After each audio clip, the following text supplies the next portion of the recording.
This pocket e-reader is the only thing you should be buying this summer. Let me explain. It's called the Xteink X4.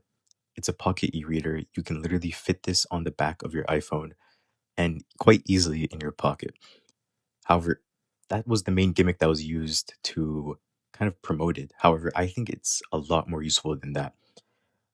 If you come from a more traditional e-reader background, from Kindles or other e-readers, then this is a completely different experience. One, you don't have any access to the internet on this, and there's no touchscreen either, so everything is completely analog, which is actually pretty nice.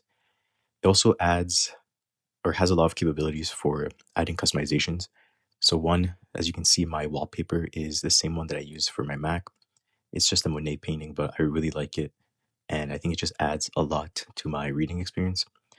You can also have it be a live wallpaper. I'll try to link some tutorials down below. However, this thing has gotten me back into reading like anything, like nothing before. I've been so caught up with school, exams, preparing for internships and stuff like that, that I've kind of put reading on the back burner. But having this pocket e-reader around has just made it a lot easier to read. One, the controls are really easy to use and pretty intuitive, and just how everything is structured, how easy it is to upload books that you already have. So if you have a Kindle, then it's quite easy to upload your books onto this e-reader.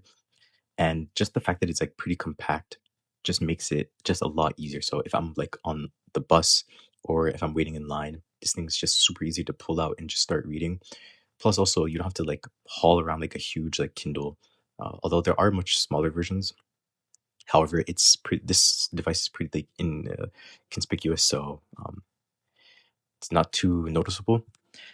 And if you're someone who hasn't read in a while, or if you're someone who's trying to get into reading, I highly, highly recommend. The default software that comes on this device is, I wouldn't say it's too bad. However, there's a huge, huge open source community for improving the experience on the Xteink X4. And the software that I'm running is called Crosspoint.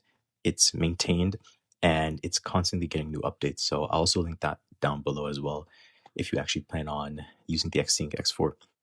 They've also recently released the X3, which is actually a much smaller version than this, if you can actually believe that. However, I believe the X4 is pretty good for honestly like 99% of people. And that's pretty much my experience with this e reader. And I highly recommend you get it. If you're trying to get into reading this summer, please, please, please try it out. And yeah, actually, the books that I've been reading so far, as you can see in the video, I have been reading The Count of Monte Cristo, and I actually finished Stoner, as well as a couple other books. I also got the I'm forgetting. Oh, 2666, or however it's pronounced. Really great so far, and I plan on adding like a bunch more. But yeah, I'll finish these ones first. But yeah, that's pretty much it.